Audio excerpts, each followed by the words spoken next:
things starting to shake out just a little bit. You knew Gerard Johnson was going to have suitors. Now, I do not want him to go to the Pittsburgh Steelers and fix them. The problem is you got Kenny Pickett, and he might be unfixable.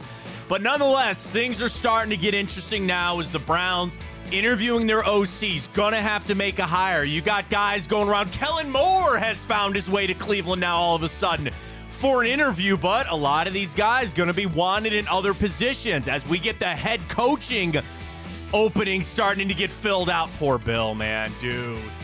Think he's the odd one out? He might be. Him or Braves? Dude, do you want to hear the craziest conspiracy theory that you will hear this football season coming up? Sure. Save that. I will get to that a little bit later on the Bill Belichick thing. But we're focused on the Browns as we start this morning. Their OC search. You knew there was going to be competition. Browns stacking up against that competition. Play calling might have to be a thing. And I put the question out yesterday, and we got a lot of responses to get to this morning. Would you give up play calling for Kevin Stefanski if that meant you got the OC that you wanted? Cavs back in action last night. Let's go 2 for 2 this week on our Cavs boost with Tipico. We got that. Sonny Gupta getting ready for the championship games this weekend with Tipico. 2 very interesting games on Sunday. We got our bracket, your favorite soup. We got time up. We got the morning update. We got it all for you right here on Big Play. Welcome to the show, everybody. I am Matt Fontana. He is Ryan Tyler. Good morning. A happy football Friday. Ryan, we only get 2 of these left. Yep. I'm not counting the Pro Bowl weekend as a football Friday. No. We got this one. We got the Super Bowl. But we got you locked and loaded for the next 2 hours right here on Big Play. Let's dive right in. Browns OC. Gerard Johnson's going to Pittsburgh to interview there. I don't want to be an alarmist because these guys are qualified. Okay, number one, I feel like the Browns have gotten a good chunk of the qualified OCs. And there is an element that you got to feel good that these are names that are linked to other jobs. And these are names that at least other teams are interested in. Not guaranteeing that these guys are going to be the pick, but at least you are interviewing the right people. So I figured Gerard Johnson was going to be a very hot name this coaching cycle. For those that don't know, he was the quarterback's coach down there in Houston. Bobby Slowick, let's talk about that for a second. If Bobby Slowick, who was the OC there, if he doesn't get a job, then maybe that helps Gerard Johnson become available. There's only 2 jobs left, right? Washington and Seattle. That's it. So if he doesn't get one of those 2 jobs, you maybe scratch off Houston. I don't know why Gerard Johnson would stay in Houston if he's blocked again by Bobby Slowick. So you imagine then he becomes more available. You have Jim Harbaugh go out, take the Chargers job. Well, now all of a sudden, Kellen Moore is back into the cycle and potentially interviewing there. We got our other list, the Andy Dickersons, the Dorseys, the Brian Johnsons of the world. They're still there. But I got to thinking about this because I think the Browns, just from an offensive coordinator standpoint, and frankly, I'm really relieved that we didn't have to enter the head coaching realm and all this. No shot at Dave Canales or Raheem Morris. Good call, Ryan, by the way. You just said that Raheem Morris was going to get a job. I did. I didn't get the right team. Didn't get the right team, but you still said he was going to get a job. Well done. Thank you. So we had 2 openings fill up yesterday. As far as the OC job goes, the attractiveness of the Cleveland Browns. Okay, Nick Chubb returning off injury, sure. There's work with Deshaun Watson. I think you could go to an OC and sell on, at least we have some clay for you to work on here. Something for you to work on with a good what should be a good quarterback. Wide receiver, hey, you got Amari Cooper, you've got David Njoku, we'll find some other pieces there. So it's not bottom of the barrel. I would never tell you that the Browns OC job is bottom of the barrel. But the elephant in that interview room is going to be, am I going to call plays? Am I going to take over the play calling for Kevin Stefanski? I don't know that. Ryan doesn't know that. I'm sure the interviewers and interviewees discuss that. And maybe it truly is a fluid situation. The problem is, if you really want to go get your number 1 offensive coordinator, it is competitive enough that you might have to make that decision. You might have to make that straight, not, let's see, take the job and then we'll have a discussion. Dude, if I'm Gerard Johnson and I have the Steelers, who, again, I don't think has the offensive roster that the Browns do, but you have no question you're the play caller there. Go back to Houston, if Bobby Slowick is still there. I'm not calling plays there. You look to Philadelphia, maybe calling plays there. I don't know what Sirianni might not do. But I'm saying you would have to almost make that declaration in this interview. And we have not had any reports that that's even been a thing, so I don't know if it's discussed. The question is, and I tweeted this out at Matt Fontana 83. We retweeted it this morning at Matt Fontana Show. Drop us a follow there if you can. If it meant getting your number one OC, would you give up play calling for Kevin Stefanski? Now, this is easy for the fan base because that's me giving up something that's not mine. I don't call plays for the Cleveland Browns. You don't want to see that. And so here I am giving something else. Do you want to see that? I don't think you want to see that. I'd be chucking 50-yard passes every play. No. I love mesh. Mesh routes. I'd run mesh on Madden. Not that I play Madden anymore, but like you just run the mesh plays and then you just wait for them to get the flat. The problem is every third down. I don't care. Every third down, I'm doing this tight end stick. No, I'm running this running back creep screen pass with my blockers up front. Pull the guards. Do you remember in You're Madden, 20 yards down the field every play. Do you remember in Madden you do the split backs and then you just have them both run angle routes? Oh my God, you just chew defenses up. The other problem in Madden is I'm dropping back with 6 seconds to throw and go, hey, I'll just wait for this guy to get across the field and I'll throw it there. You don't want to see me calling plays. So here we are trying to give up something that's not ours.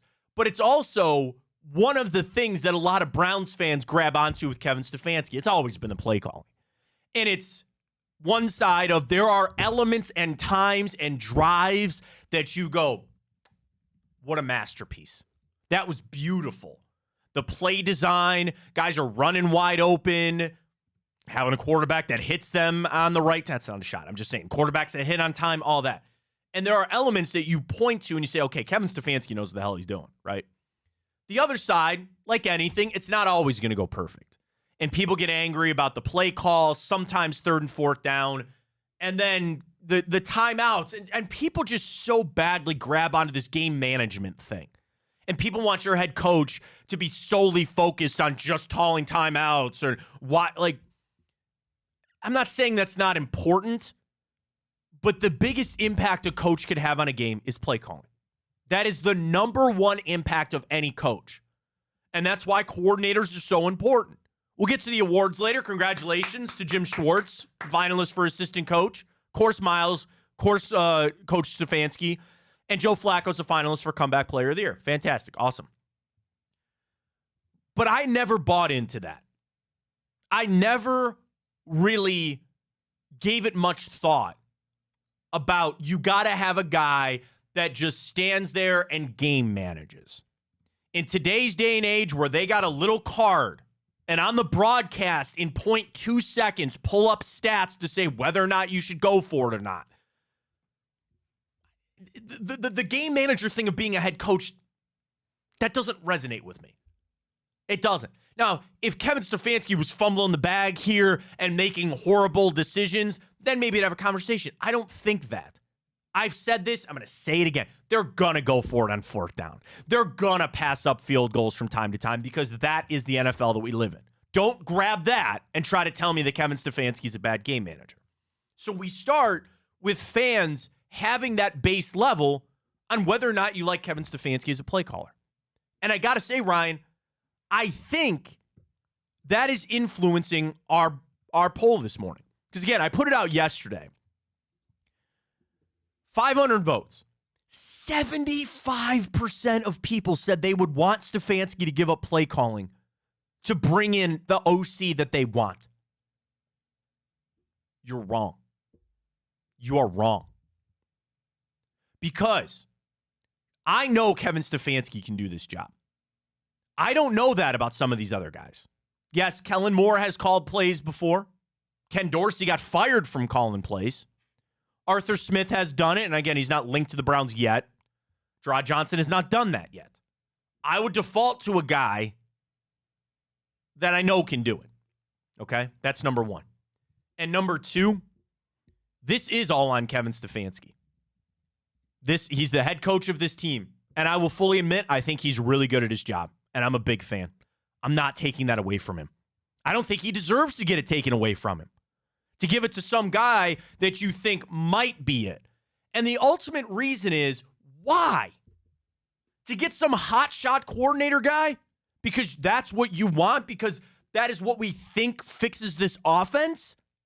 If you could give me a rubber stamp guarantee that if Stefanski gave up play calling and you hired coordinator X guy, and it would guarantee me to fix this offense and Deshaun Watson to throw for 4,500 yards, okay, I'll have that conversation. It's not that easy. It's not that easy. And I will go with a little more known with a guy that has been in the, again, it's his system. He's seen these players before, because people are missing that. None of these coordinators have any history with Kevin Stefanski. This is not something that these guys also grew up in this system. Now, I know they're all West Coast and they all come off the, Kubiak or Shanahan tree, and there's all these little fingers that come down from all these other coaches. I still would put all my trust and faith in Kevin Stefanski. And again, I've said this is an important hire because you got to get Deshaun Watson right. You got to get this offense rolling. It's an offensive coordinator. It's not that important.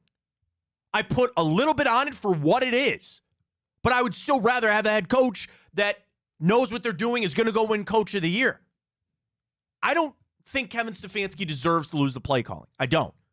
And again, I'm relative on how important I think this OC hire is. I want them to nail it. I want them to get a guy that's going to help Deshaun Watson. It's not a guarantee. A head coach is an important hire. OC, yeah, it's not a assistant offensive quality control coach, but I also just don't think, like on the sliding scale, Ryan, and the importance of what this OC is going to do, they're coming in to join the system. They're not coming in to recreate. Pittsburgh's got to recreate things. Pittsburgh is a wide open canvas. You get to put in your offense and you get to say, we're going to run this now, and this is what we're going to look like. That's not happening here. Even if Stefanski gave up play calling, it's still his scheme and his system, which, again, might turn off some of these candidates. They might do it. But I'm just shocked to see that it's 75-25 people would give up the play calling of a guy that is going to go win Coach of the Year for some coordinator dude. I do not understand that. I'll get in the Twitter inbox right now. Mr. Brown, Kevin Stefanski and Andrew Barrett are the only ones that think calling plays is Stefanski's strong suit. We have 4 years of proof otherwise. You're wrong, Mr. No way. Is that Antonio Brown talking some smack on the Browns there? Mr. Brown in the Twitter inbox. That is not true. Yankee Nation, Stefanski is not an elite play caller. What he does incredibly well is script plays. If we brought in a play caller, he could still have a huge role in scripting plays. I stopped you there. You cannot half-ass this. This is not something, all right, OC comes in and, you can call plays for a little bit of the game, but then I'm going to do this. And wait, I'm going to put my fingers in over here. And then I'm going to watch you over here. And then I'm going to sit in these meetings and tell you this over here. You know who that is? Hugh Jackson. That's Hugh Jackson and Todd Haley. Matt, how'd that go? How'd that go, Ryan? I got to imagine that maybe a large part of their thought process in that is, and feel free to, dispel this. Sure. They don't necessarily think Kevin Stefanski is a bad play caller, but maybe they just, from this 3-year going on experiment with Deshaun Watson, they think maybe for some reason he's just not able to get the Deshaun to work in his play calling. I will dispel that. Let's do it. You've seen Deshaun Watson for 5 games. 5 games. 5. And a few of those, he was clearly injured. Okay? So, while I am critical of Deshaun Watson's play, coming from the standpoint that I understand he is the future, you have no other choice. He's your starting quarterback, and if you want to go where we want to go, it will rest on Deshaun Watson. I can't look at that as a big enough sample size. Now, I will counter that point with this point. Would you say that Kevin Stefanski made it work with Baker Mayfield? For the most part. Would you say he got it to work for Jacoby Brissett? Yeah. Would you say he got it to work for Joe Flacco? Yeah. He got it to work with 3 other guys. 3 of all different varying skill sets. Wouldn't you then have the faith that he's going to get it to work with Deshaun Watson? I don't know because I'm not saying I don't know which way I lean yet. I'm still thinking about it in the grand scheme of it. I think I know where you were going to go. Are you worried? Not worried, but like Deshaun has such a higher ceiling, I think, than those other three. Exactly where you were going, and I teed you up for that. Ryan, then would that not make the job easier? Would you theoretically then not say, theoretically right, follow yes. me along? You and I are on the same page. That's why I did what I just did. You would think that if you got a level of play of, let's say, Jacoby here, Flacco here, Baker here, and then here's Deshaun Watson, that makes the job easier. Now, shouldn't? I'm not saying that it's not more pressure-filled, right? Because what did you expect out of Jacoby Brissett? Not much. What did you expect out of Joe Flacco? Not much. The first year of Baker Mayfield, he was broke. Bad broke after Freddie Kitchens. He had low expectations. That's the difference. You feel like he needs to do this with Deshaun Watson, and that's why you're hesitant. But I would look at just his time here in Cleveland and say, with 3 other quarterbacks, he got it to work. Have the same faith that he'll do it with Deshaun Watson. It'll look a lot different, yes. It'll be a lot different, but you still have to have the faith in the work. You got to have the faith in the guy to do it. I'd make some sort of trade reference here. I'm trying, like, if you have somebody that you know is a good carpenter and you've seen them build a chair before and you've seen them build an end table, you would have to have the faith that I need them to build me a giant table. And now I'm going to give them more material to work, and I need this table to be more grand than any chair or end table that they've ever built. I need a big dining room table. And they've built me a nice chair that I got, and they built me a nice coffee table over there. But this is the biggest project that they got. And I'm going to give them even more material. It's not like I'm going to ask them to build me a dining room table with 2 scrap pieces of wood. No. I'm giving them all that they need. I got to have the faith that I'm going to get a beautiful dining room table at the end of this thing. So, but what happens if in the scenario it doesn't work out? You're going into his last year of his deal, right? Well, I feel like that'll get remedied, but yes, sure. Okay. It would be easier now to, with this pool of OCs that are available, give him the chance now, maybe, instead of, wasting another year, not wasting, but having a down year in terms of play calling, making it work with Deshaun. You could do that after this year. But at that point, so what you're saying is, it would be easier. If the inevitable, you're talking about the inevitability that Kevin Stefanski would have to give up play calling, why not just rip the Band-Aid off now? Yeah. The only issue with your thinking is, Ryan, you're making it sound like it's inevitable that he'll have to give it up. Right. Maybe he doesn't, and maybe he turns into the next Andy Reid. I don't know. Yeah, I mean, I hope not. And that's the Browns have to operate in that vacuum. As much as they make decisions on injury and injury players, you have to assume that Jack Conklin's coming back 100% healthy this year. You have to assume that Nick Chubb is coming back 100% healthy, because at this point, that's all you have to operate on. So the issue here is with Kevin Stefanski calling plays for Deshaun Watson is sample size, right? Sure. And then because you look at the games, the 5 games this year, the teams he beat up on, the Titans, people make the case, okay, not very good pass defense.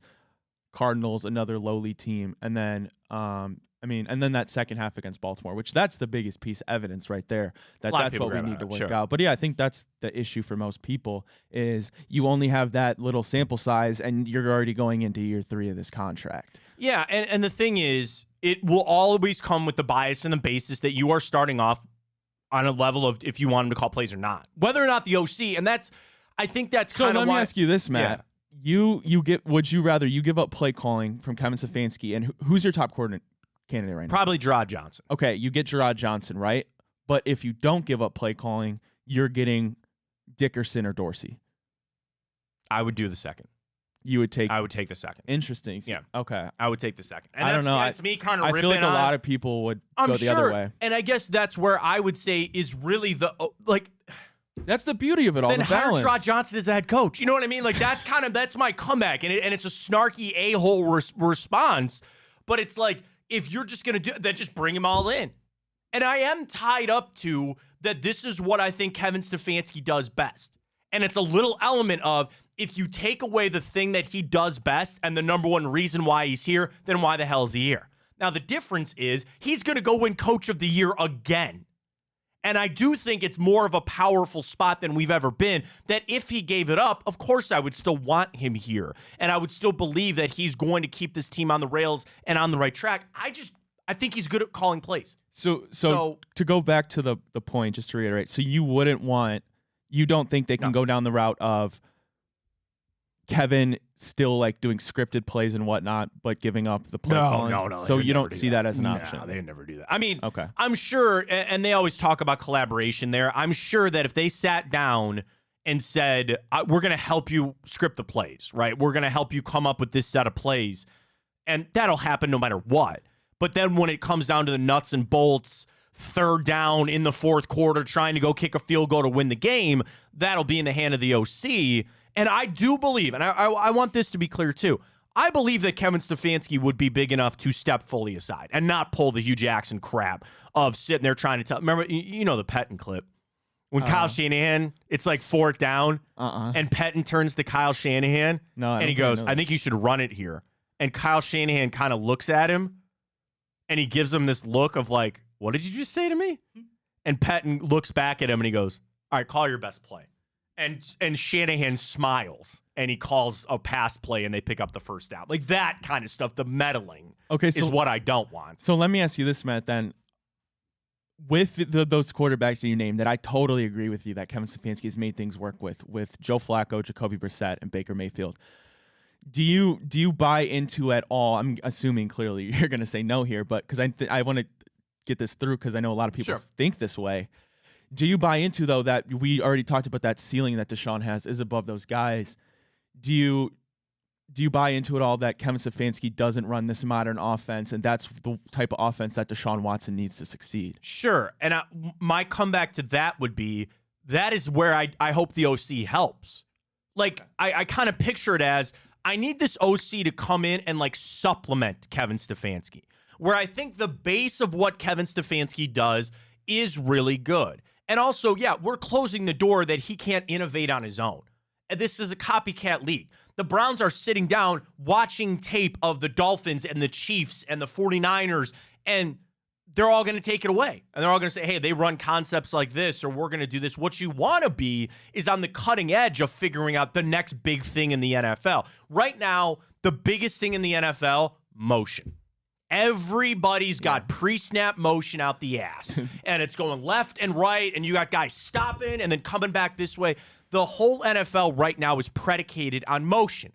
Do you know who the second worst pre-motion or pre-snap motion team in the NFL was last year? The Cleveland Browns. So it's not quite as simple to say like, oh, I'll just start motioning more. It'll figure it out. It's what the defense shows you and what you kind of do off of that. So what I would believe is, here I have a nice base. Let me bring in this OC that might get us up to speed in this area that we're deficient in. What I don't want is to just throw away everything to say we got to fix this one little area. I don't want to throw the baby out with the bathwater. What I think the Browns are doing well, their offense is already at let's start here.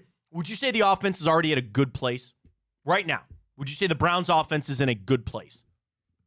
Everything. Chubb's coming back. You had Amari Cooper. I'd say decent place. Good play. So you don't think quite good. There's still holes that I need addressed for sure. Sure, and that and a lot of it, obviously, roster management. And a lot of this, in my opinion, obviously predicates on how well Deshaun Watson plays. Well, and also how well Nick Chubb comes back, how well that offensive line comes back, all that kind of stuff. I get it. I'm operating that I feel like the Browns' offense is already in a good spot. So what I need is just some guy to supplement this a little bit. Some guy to bring in and just add a little spice, a little flavor to something here. So that's why I'm not ready to just abandon everything. And that's why I don't understand 75-25. I don't. Do you feel like in the NFL that it is still the base is to not call plays? Because I look across the league and, like, let's just look at this weekend, right? Dan Campbell does not call plays. John Harbaugh does not call plays. Nope. But Shanahan does, and Andy Reid does. So you got a 2-2 split. The other top teams, right? Mike McDaniel calls, well, take top team for what you're worth, calls plays. Sean McDermott, does he not call the defense? Yeah, he does. Yeah, so he calls the defense there. The Philadelphia Eagles, Sirianni gave up play calling. Sure, he might want to take that back now. So I would say that there is not a set standard on who calls plays or doesn't, but I would say the majority of coaches do, right? I feel like that's in the NFL today. Most guys get hired and they call the plays. You know what I mean? Well, yeah, especially nowadays with all the McDaniels and the McVays. What do you whatnot. want? You want a young offensive mind. That's what everybody strives for. You want a young offensive mind. And I think you have that with Kevin Stefanski. I do. I really do. So that's why I'm not ready just to jettison from this whole thing. And I say this relative because whoever they hire, whether it's Kellen Moore, which I want to talk about him for a second here coming up, whoever it might be, like, I'm just going to say this. Please don't clip it and send it to them. It's not that it's not that important. Oh my God. Are they really that good at their job if they're available? Sorry. That's not fair. That's maybe not fair. Like, it's the offensive coordinator, man. And again, I need them to get Deshaun Watson right, but I still just look at it from the OC standpoint. I just need them to add some things to Kevin Stefanski. That's our Twitter question this morning. It is still heavy towards it. Eric tweets, why are fans so infatuated with Kevin giving up play calling? Isn't that his strength? The reason he got this opportunity. We were just talking about this. Aren't 2 of the 4 teams left having play calls by the head coach? No one's complaining for them. No one complained when we averaged 30 with Flacco. Good tweet, Eric. Good Eric tweet. Well, to be fair, those 2 coaches you're talking about are going to be Hall of Fame coaches, and they've been dynasties for the last 3-4 years. Sure, I understand that. Yeah, I get that for sure. But I don't know if I'd do it. I wouldn't do it. So Kellen Moore is the latest name. Where does he now shake out? I've said Gerard Johnson. Would Kellen Moore be your 2? Would he be your 3 on your offensive coordinator list, Ryan? Where do you think he shakes out? He's easily my top. Oh, he is? Yes. Oh, okay. Easily my top. All right. Gerard's second. Okay. Why do you like Kellen Moore? Tell me why. I mean, you go back to these last 4. So he was the quarterback's coach for the Dallas Cowboys 2018. Then he moved up to the offensive coordinator. That span, those 4 years, the Dallas's offense was very good. They were always top of the league. Then I know this kind of goes for what it was, but he's a real winner in football. I don't know if you know this about him. You go back to college. I know you can't really I know. play that and stuff. Yeah. And then you go to the Chargers. I liked what they were doing. Their defense was the reason that they were a crapshoot there. Sure. He's given me, I think, out of these candidates, besides maybe Dickerson and Dorsey, who's a little bit older, I think his experience pool, that from the stretch I can look at his coach, he succeeded very, very well in multiple places. I like it from that standpoint, too, where he seems like all of these guys are lifers in football. But what I'm talking about and he was a quarterback. That's what I'm saying. He was a player. Like, he's been immersed in a lot of offenses. And he was a quarterback when Dallas went to the playoffs. Yeah, and this thing, Justin Herbert put up a lot of numbers, but they were just losing a lot of games. Yeah. Like, the offense was not necessarily the problem with the Chargers. And I really feel like he's out of there. I really feel like, you think Jim Harbaugh's not going to come in there and clean house? Like, I really think Kellen Moore is extremely available right now. I do too. I can't imagine Harbaugh retaining him. Would you get him here without play calling? No, you couldn't. And Gerard Johnson, again, going to Pittsburgh, the top. So would you agree? Because I kind of agree with you on Kellen Moore. I think the top 2 guys on our list, which gets back to the essence of the question, Kellen Moore will be head coach in the next 5 I years. doubt you're getting him without play calling. No, right? I don't. No, 100% you're not. You're not. So that's to go back to my answer. I would actually agree. If that meant getting Kellen Moore, I would be okay with giving him play calling. If you could get Kellen Moore today, but you had to give up play calling, you'd do it. I would. Okay. All right, that's fair. That's fine. And the thing is, he's got that experience with some different quarterbacks and things like that. I would agree. I like the Kellen Moore hire a lot. He makes things work. Like, you go look at him. He was putting Keenan Allen in different positions. Like, he wasn't just sitting outside. Right. And I don't know. I think of a guy like Elijah Moore. I think he could utilize him way better than we have last year. Yeah. And I don't know if we bring in another receiver, how that works. Better. I like what he does. And you look at with Eckler. I don't know. I really like Kellen Moore a lot. I'm a big fan. We'll have to see. All right, you want to get to our Cavs typical boost real quick? We've got some other things. Sonny Gupta's coming up at 9:45, but let's get our boost out there for everybody with Typico. Plus 430 today, baby. Let's go. Donovan Mitchell, 25-plus points. Come on, that's easy. Giannis, under 31.5. Matt, tell me why. I just, he went off the other night. I would imagine that there's a little bit of a defensive shift here for the Cavs. I like the maybe little change, Jared Allen, and I'm going to take the under. I think he just scored too many points the other night, so we'll take the under there, and we go back to the well. Brook Lopez, under 2.5 blocks. Suck it, Brook. Printed money for us last time. He scored to be in the side the first match, but I'm trying to win it here against Brook Lopez. 2 out of these last 3 games we bet on, he's going to go under 2.5 blocks. That's plus 430, Matt. Throw a 10 on there. You get $43. Let's get dinner for free tonight. Let's do it. I'm logging in right now. Typico. Little security feature. I had to get the text code there. All right, we're in. NBA. Scroll right down to the Cavs. Big play boost. Tell them about that code, Matt. $10. Fontana 100 is it. A cool $53 win if we cash that. Folks, use that code Fontana 100. What you do is you deposit and bet $25 on whatever you want, and you get $100 in bonus bets with that code Fontana 100. And I want to explain this too. On the $25 that you bet to get the bonus bets, you can pick the biggest favorite that you want. You want to go to the Australian Open? I got a minus 650. I cannot pronounce her name at all. Try, please. Aranya Sabalenka. That sounds good to me. Arnya Sabalenka, minus 650. Go put your 25 on that. You're going to win some cash back, and you get $100 in bonus bet. Do whatever you need with our friends at Typico. Terms, conditions, reply. Gambling problem, call 1-800-GAMBLER, but get signed up with that code Fontana100. Rod Stewart, Billy Joel do it for you? Play piano, man! You know me. I went to Billy Joel at Progressive Field. I loved it. My favorite concert I've ever been to. I know you hate Billy Joel because you're I don't dumb. hate Billy Joel. You don't appreciate his music. I will not be at that concert. So I sent the video out from Step Brothers. Play something for the stranger, man. Get your skank hooker wife out of here. And shout out to Cujo. He has followed and listened for a long time. He goes, bro, we go way back. Get me, because my caption was me front row at this concert. He goes, dude, I need tickets. I was like, I'm not going to that concert, bro. You're a hater. I'm not a hater. It's not my thing. Billy Joel's good. I will say, is it true that is the first time that those two have ever done a concert together? I think they said that yesterday. So that's why it's so big. But I know Billy Joel just came out with the song for the first time in years. Well, he's also off his residency, right? Because didn't he have a residency in Madison Square Garden? I think so. And he was there, so now he's finally back on the tour. The thing is, and a lot of people are bringing this up, that's at the start of the football season. So you're going to have to start on the road. And I got the tweets, too. And shout out to Danny Cunningham, because he had the right tweet. You're telling me you're going to put that concert on a grass field right at the beginning of the season? You know what happened when was that the Billy Joel concert at Progressive Field? Was that it? What do you remember? What year that was? 2 years ago, middle of the summer. They wrecked the outfield. Oh, then no, because the one I went to was years ago. They had a concert at Progressive Field, and they put in the outfield, wrecked the outfield. A little concerned on that, but that kind of goes back to the bigger picture of the stadium and its usage and what we're gonna do. And shout out to Daryl Ryder at 92. Daryl caught Justin Bibb, Mayor Bibb. And he asked some questions like, what are we doing here? And obviously, as a mayor, he gives the right answer. And go check out Daryl's Twitter. It's all up there. He knows he goes, gets those the votes. Browns are never leaving. Of course. You don't ever want to be that mayor that did that, Mike White. But you don't want to let the Browns leave town. So they'll find a way. But it just comes back to that age-old question, man. What are they going to do with that stadium?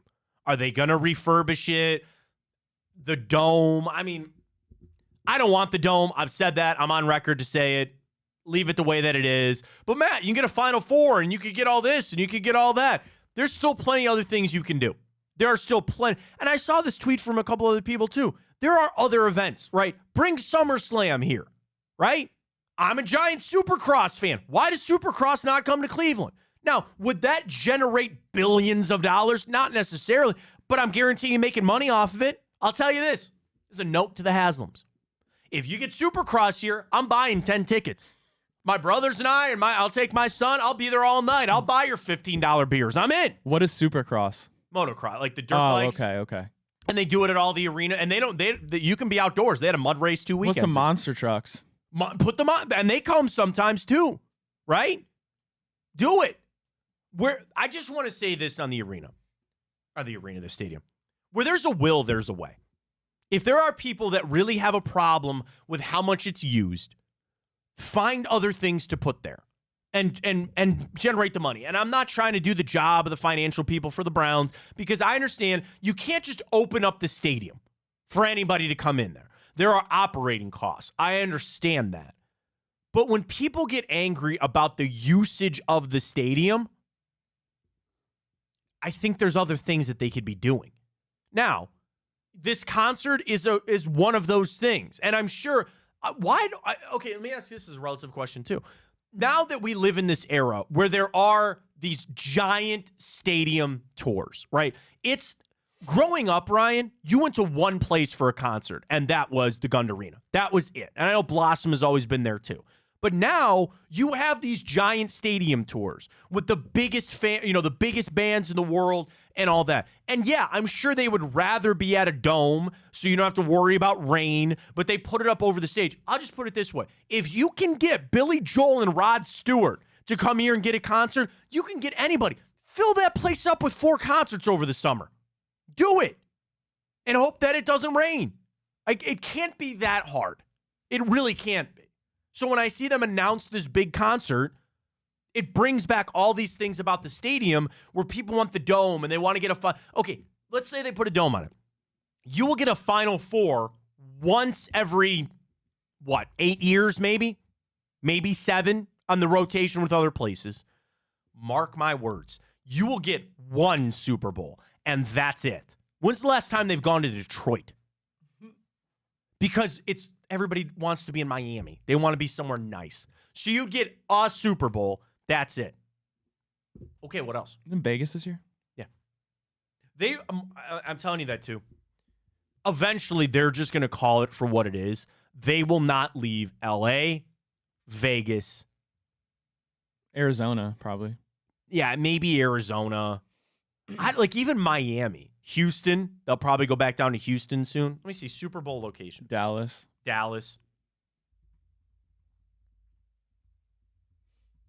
I Googled future and they said the logo. Did you see that theory on the logo? Mm-hmm. Have you seen that? Yeah. So the last 4 years of the Super Bowl logo, it has the colors of the teams that made it. The colors of this year's logo. Ratbirds and Niners. That's correct. That is correct.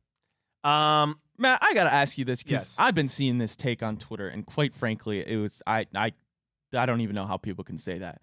Can you believe there's people that are rooting for the Ravens to win Why? in Cleveland? I'll try to give you a theory. Like, The hangover. You hope they win it so then they start to fall down, maybe? I don't know. I don't It know. blows my mind. Like, I don't care. The Chiefs could win 8 Super Bowls. You're not rooting for an AFC North team. I don't care. All right, here's your Super Bowl trivia. Ready? What city/region has hosted the most Super Bowls in history with 11?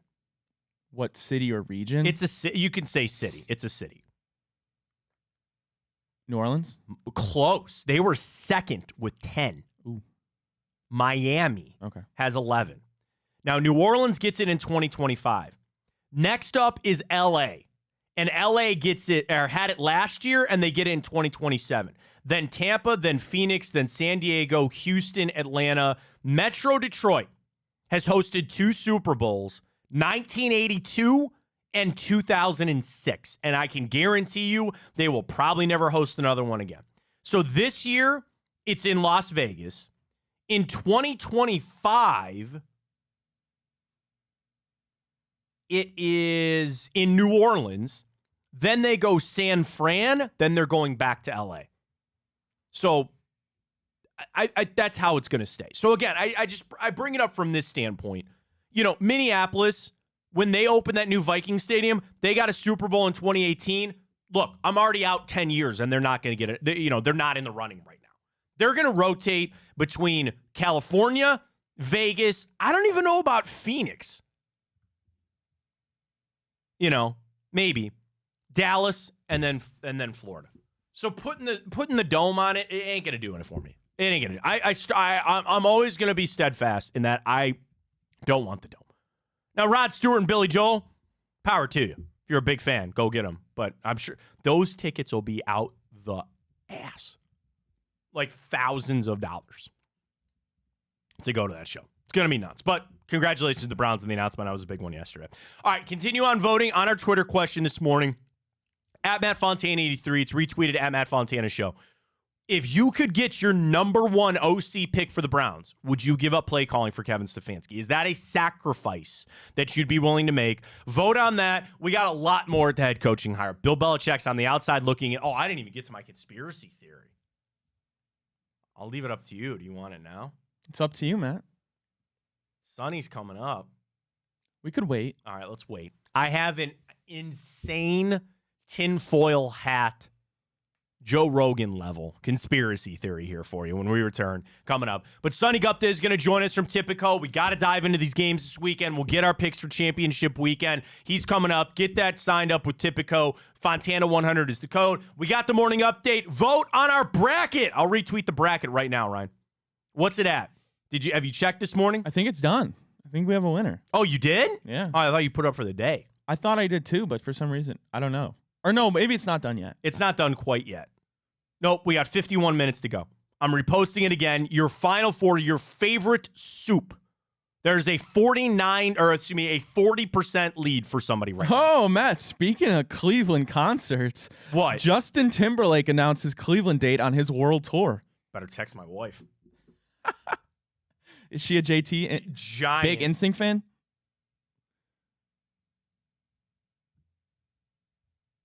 I'm stopping the show to text my wife.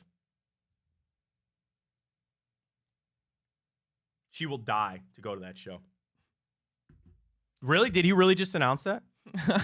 Why would I make that up? I don't know. I'm just making sure. I'll tell you why. Because if I got to go back and tell my wife that I got bad information and that I told her that Justin Timberlake was coming to town, I'm giving her your phone number and you can deal with that. That's fine. The letdown that would be for my wife. When did tickets go on sale? Screw Billy Joel and Rod Stewart. Justin Timberlake's coming to town. You bet. Ryan? Dude, I got... Where? Cleveland. All right. Yeah, relax. All right, I got it. Cleveland 19 Oh, no, news. he's going to Rocket Mortgage Fieldhouse. Tickets go on sale February 2nd. July 7th. Texting her right now. July 7th. Tickets January 9th. 29th, I'm sorry. January 29th. It says tickets are available, starting with a fan club. Tickets for General Pop, February 2nd. Or is this 10 a.m. Is this a City thing? So I have a City credit card. The only reason I have City credit cards is to get in early on some concert tickets. That's kind of sweet. I kind of want to go to that. Oh, my wife will die. Like I'll tell you that I have to get her tickets to that. We have to get tickets to that. I would rock out at a JT concert. I'm going to have to mark my calendar. Okay, so let me ask you. Oh, we got Sunny coming up. Damn it. Okay, so she's going to see Nicki Minaj in a couple of weeks. Okay. And Where at? Columbus. And she was nervous about buying tickets. And she asked me, she goes, if I couldn't find anybody else to go with, would you go with me? And I said, sure. Now, Nicki Minaj is fine. It's my wife's favorite artist. But yeah, Justin Timberlake, I would totally, like, that is one that I'm like, you buy those tickets, even if you can't find somebody else to go, which I'm sure you won't have a problem with her friends to find somebody to go with. I wonder how much they'll cost. Well, that's the dude. I there's a whole nother conversation about these bots and these ticket scalpers and all this other stuff. Like this, and I know Adele. Was it Adele that stepped up and said she hated that crap and it was ruining for all of her other fans and that kind of stuff? Did you see this stuff going on with Madonna? No. So apparently, like, these people are filing a class action lawsuit. They're trying to get so people can join in on their lawsuit. Like, she's been having a pattern of starting her concerts 2 hours late. So they're like filing damages for like being late to work because they had to stay up late and like they had to like find or pay extra money for babysitters and whatnot. That's an interesting. Apparently, that's like a pattern of hers starting 2 hours late. That is. I would be pissed too. Well, that's the thing, and I'm older now, right? So again, I have kids and things, and I went to go see Blink 182 last year, and it was great. But yeah, you get out of there at 11:30. It's a half hour to get out of the parking garage or out of downtown. That's if it starts on time. And that's if it starts on time. The thing is, and what I like about kind of the older generation now, I buy seats. I go to Pitt for 311 shows, but even then, I'm like, dude, I'd rather be in it there. Yeah. So the nice thing is, like for Blink, the show started at 7:30. Bro, we didn't walk in there till 9 o'clock. Because no offense, we don't want to see. Yeah. And the thing is, we got there at 9 o'clock, and the last opening act was still only halfway done. So we had plenty of time. So that is the nice thing where you say, I know we got our seats. I know where we're sitting. She goes, how did you know that already? I'm like, oh, wow, so you already got it. So we're in. We're in. I did say, I go, Ryan stopped the show to tell me to tell you that Justin Timberlake is coming to town. So there we go. That's a great question. Do you want to save that for Tuesday? Would you rather go to Rod Stewart and Billy Joel or Justin Timberlake? That's tough for me. Really? I love Billy Joel. You're a big Billy Joel guy. I'm impressed by that. You're a younger guy. Love him. I mean, obviously my answer is pretty clear on this one, but that's all right. It's all right. I'm going to be honest. I don't even know who Rod Stewart is. If I showed you a picture of him, you'd know. He's got a very famous, I don't want to say Mark Davis level, but like, Rod Stewart. Rod Stewart. We'll get right to Sonny. Oh, Sonny's here. Yeah, Sonny's we'll here. bring Sonny in. I want to ask him about the show. I got to ask him about Soup, too. He's here. Is he? Sonny, how are things? Good, man. How's it going? We're talking concerts. Are you a big Billy Joel / Rod Stewart fan? They're coming to Cleveland. It was a big announcement yesterday. My hot take is I think Billy Joel's a little overrated. So Billy Joel is a treasure here in the city, obviously. Thank you, True. Sonny. That's Thank true. you. That's true. I'm Billy Joel. Where are you at on Justin Timberlake? He is also now coming to Cleveland. Everybody's coming here. He's going to Cleveland. He's doing a free show in New York tonight, I believe, actually. A free show? Yeah, free show. My wife could get on a plane right now. She'd be there. All right, we're going to have to get tickets here for Cleveland. Sonny Gupta joining us from Tipico. I don't want the odds on the ticket prices for some of those shows. But Sonny joining us, use that code Fontana100 when you sign up with our friends at Tipico. Sonny, we got the 2 games this weekend, 4 teams. Really exciting to go. But I wanted to ask about last weekend because for a lot of people, I know we had a couple, the one cover, or really 2 covers with Kansas City. But a lot of people last weekend felt like it went borderline chalk. And again, I know that Kansas City was technically the dog, but we discussed there was some good money on them. Just your thoughts and your recap of divisional weekend as we get ready for the championship weekend coming up. Yeah, I mean, I was talking about this internally, right? Like, I think every result was not surprising. So our book, the margins weren't as great as in other weekends because – these were predictable results. I think the right teams ended up winning. So that's really the takeaways. I think we have the 4 best teams here right now. Let's start here, 3 o'clock on Sunday, Chiefs and the Ravens. It's 4. And I thought that was a little interesting, Sonny, because we know Kansas City's been more up and down. Baltimore seems to be that juggernaut that has been on this run. I really thought it was going to be 3. Talk me through what you think on that 4, and then really, we can just get into the game too. Who you like, what you like. I want to get some props in as well and some boosts. But I thought that 4 was interesting. So by all advanced metrics, the Ravens are by far the best team of the 4, right? Like they grade out, especially on defense, they grade out higher than everybody else. So right now, I think it's only 4 and not 6.5 or that 7 because it's Patrick Mahomes on that other side. It started, the line opened at 3.5. Now it's at 4. And I think it's really just because Patrick Mahomes has the respect factor, but by all accounts, this should be the Ravens covering easily. The public right now is split 50-50 on our book on this game, especially at that number, at that 4. But the public loves the over. 70% is over 44.5. This Ravens defense is scary. I don't know if the Chiefs can do what they did last week again to this Ravens team. They're going to need Isaiah Pacheco to have a big game. Mahomes just doesn't have that receiving threats that he has had in years past. So I fully expect the Ravens to cover in this game. But yeah, the public split here. When you look at some of the props, obviously Kelsey coming back a little bit. I love one of the boosts that we have already up at Tipico. Kelsey to record 5 receptions, 50 reception yards, and the Chiefs to win is plus 350. When you look at the Chiefs, anything else, anytime touchdown scores that you like, it's just so interesting to watch. Isaiah Pacheco's been battling injury. The wide receivers haven't been there. Marquez Valdez-Scantling. Let's talk about the Chiefs for a second. Anything you really like from the Chiefs side of things, prop bets, or just even in general, their point total?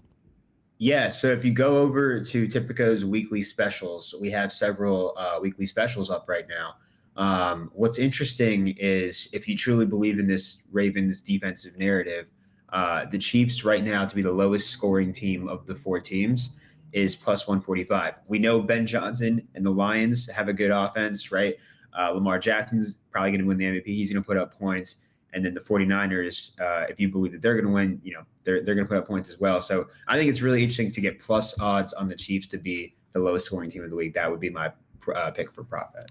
The one boost I like on Tipico already is the rushing attack here for the Baltimore Ravens. We know Lamar runs it so much. There's a boost to plus 170 for 30 rushing attempts as a team and 150 rushing yards. Sonny, I love that one at plus 170. I really do.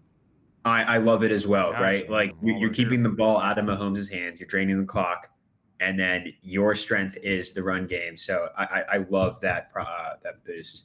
Just Go got ahead. it. Just got Empty it. Just the got account it. on that Yep, one. just got it. I sit there staring at it. I go, man, I love that one. I love it. It's spicy. To the later game in the NFC we go. Sonny Gupta, of course, joining us from Tipico. Use that code Fontana100 when you sign up. Lions 49ers. Sonny, 7.5, which is really interesting. And I kind of like the 49ers to cover in this. Ryan's shaking his head no. I mean, the story with Detroit has been so great. I know I'm blinded by all the players that the 49ers have. I just think being away from Ford Field is pretty massive here for the Detroit Lions. What do you like on that 7 either side?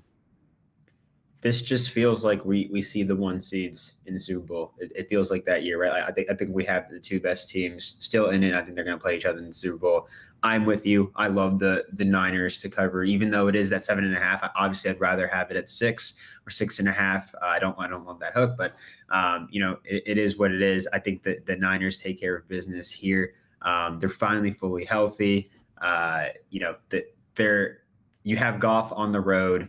I think the Cinderella story kind of runs out here for the Lions. I think Ben Johnson's it's a done deal that he's going to the Commanders. I think that mentally he's kind of done here. I like the Niners to cover here. Right now, the public actually, though, 65% is on the Lions to cover. Interesting. But I think that's betting with your heart, not what you're seeing on the field here. I'm taking the Niners. The flex parlay, 3+ players here to score a touchdown of this group. Christian McCaffrey, Deebo Samuel, Jahmyr Gibbs, and Amon-Ra St. Brown. You just need 3 of those guys to score a touchdown, plus 240. And then also a defensive one, Aiden Hutchinson and Nick Bosa, each to record a sack, is plus 270 there. Sonny, I love the boost, and I think it's going to be, you're right. I think at the end of it, when it all shook out, I could say confidently that we got the 4 best teams in football, and it's really kind of what we want, especially when the Eagles fell off. I really was kind of asking more for the Eagles to get there, but once they fell off, all right, this is really Detroit. I think this is the weekend of football that everybody truly wanted to see. Yeah, I think we're getting the most quality football here, and I think we're going to get the most quality matchup in the Super Bowl as well. I'm very happy with how it's kind of all shook out. Sonny, I wanted to ask you on big picture here with Tipico, because we've talked so much about it, the new flex parlay that you guys have, which I love this. So what you can do, create a parlay as you want. But if it's a 5-leg parlay and you only want 4 of those legs to hit, you can flex it. And also, we were discussing this with Ryan, Sonny, you don't have to pick the 4. It's just like a round robin. As long as you get 4 out of the 5, you can still cash some money. Different odds, of course. But that new flex parlay that you guys just came out with, I really love that. I think it's especially fun for college basketball. So last night I was playing around with my test account on Tipico. Obviously, I can't bet on Tipico, but can play around with the test account. Yeah, if you can pick out who you think's gonna to pull that upset, go ahead and throw it in that flex parlay, bump up those odds a little bit. Yeah, go 3 out of 5, go 4 out of 6. You have a huge slate of games. Pick who you think's gonna pull off the upset, and yeah, you don't even have to be right on all of them as long as you're right on some of them. Go ahead. What I recommend for our customers here is play around with it now, because for March Madness, it's going to be awesome, right? Yeah. If you have those 12-5 matchups, those 11-6 matchups, whatever it is, right? And you just have to be right on some of them, and you're going to win some money. I love it. Sonny Gupta, always appreciate your time, man. We'll get to the Super Bowl coming up in a little bit. Enjoy the weekend of football. Oh, Ryan's got one thing real quick for you. Sonny, I got to ask, because I'm definitely going to be betting on this Niners-Lions game. How do you see this line moving, or how do they really control it with the news of Deebo potentially being out? I think he's trending going to play, but we haven't seen anything official. How are you playing that line with an expected move there? Yeah, I mean, us right now, we have it as he's going to play. That's why you're seeing it at 7.5 right now. So if you know something that I don't, right, I think we're all expecting him to play. Say something. We're pricing it as if he's going to play. So that line, obviously, I think he's worth probably 1.5. I was going to ask, what do you think? Point and a half there. Okay. Yeah, probably 1.5. But I think he's going to play. It's the NFC Championship game. Yeah, I love it. Sonny, I always appreciate it, man. Have a great weekend. Thanks, guys. You too. There you go, Sonny Gupta. More of a Justin Timberlake fan. A free show in New York? I didn't know that's that. crazy. Come on, what are we doing? So to recap quick, he likes both teams to cover there. Both teams to cover. Hold our picks, Ryan, because we will get to those coming up in hour 2. We got the morning update. We'll dive into time up as well, and we will make our picks for the championship weekend coming up for football. Their friends at Tipico. I love it. It is the best thing going right now. That flex parlay is awesome. It's cooking. It's cooking. Actually, should we do a boost? For, you want it for the football this weekend? We got our basketball boost up. We can do it if we want. You want to do a football one too? Yeah, we can. All right, we'll do that at the end of the show. We'll do our football boost for the weekend. I want to do player props. I feel like there's something about player props I like for this game. So we'll get to that coming up. We got a lot more in hour 2. Again, morning update. We'll get to our official NFL picks. Belichick left on the outside looking in. And I promise you this, Ryan, my conspiracy theory. I've got a loony, crazy idea when it comes to Mike Vrabel and Bill Belichick. We'll talk about all that coming up. Fontana Show right here, presented by Tipico. Stay with us.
All right, let's get to the stories you got to know, including some more head coaching hirings. Belichick on the way out. Maybe doesn't have a job.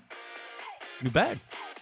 New bed for the morning update? It's a longer one. All right, there we go. I like it very much. All right, take it away, Ryan. Alrighty, well, the newest candidate to fill the void of Alex Van Pelt is one Kellen Moore, who spent 4 seasons as the offensive coordinator with the Dallas Cowboys and most recently was the offensive coordinator for the Los Angeles Chargers. But with news that Jim Harbaugh's coming into town, it's likely he's going to look for a job elsewhere, and the Cleveland Browns might be one of those spots. I mean, Moore, I would agree with you, is probably number one back to my list. He's been an OC for a long time. He has called plays. I want to say this, too.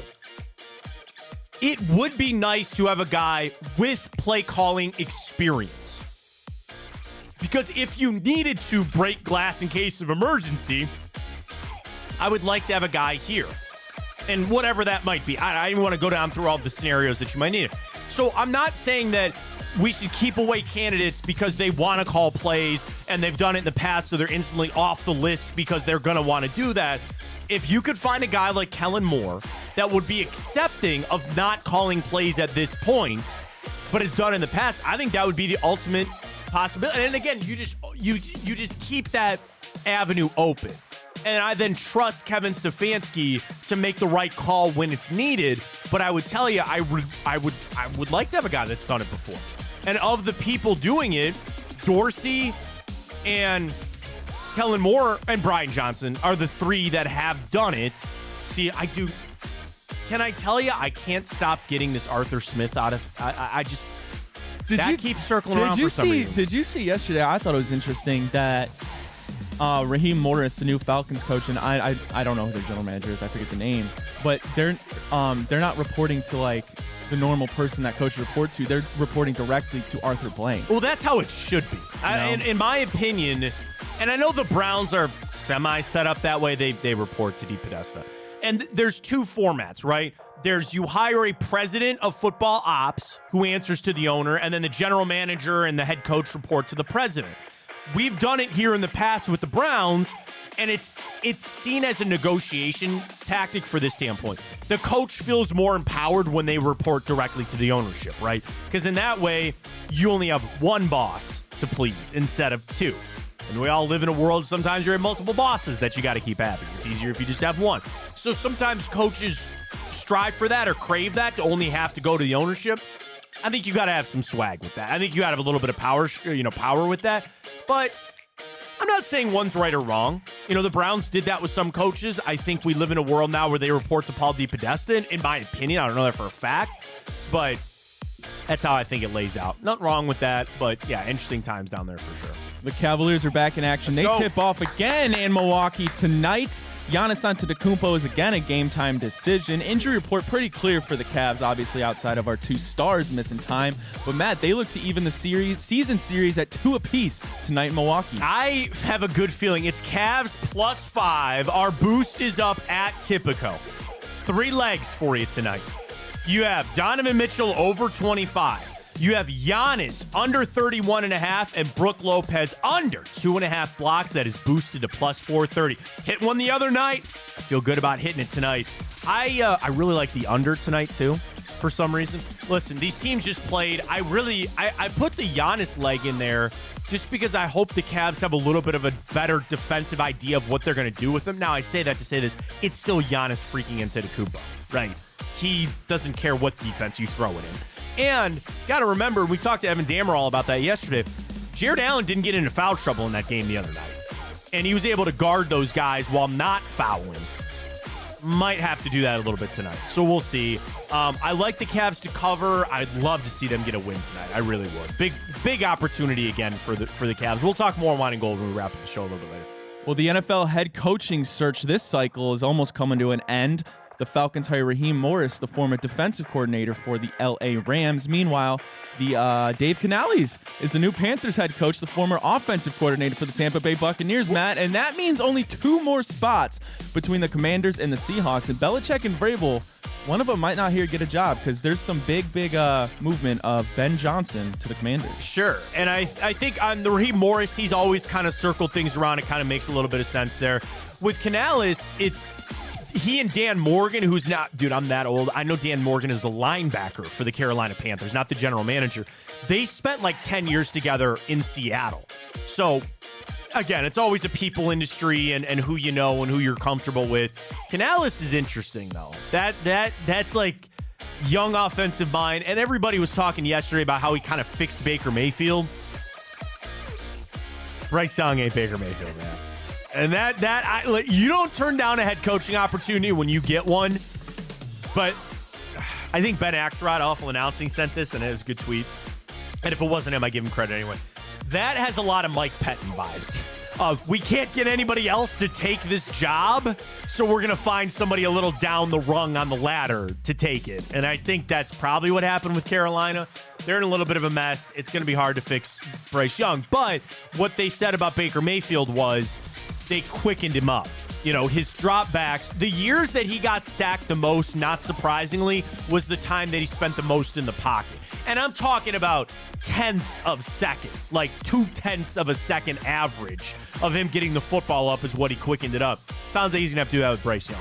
Well, Matt, we might have a new event here at the NBA All-Star break. It's all but confirmed. Steph Curry and Sabrina Ionescu might be going head-to-head in a three-point shooting contest. I love it. The deemed best three-point shooter in the NBA and then the best three-point shooter in the WNBA are going to go head-to-head, and Sabrina Ionescu holds the record for most points scored in that three-point competition. Why don't they do a weekend of the NBA and WNBA All-Star games? And I know that the WNBA will pull on like whatever city that they go to.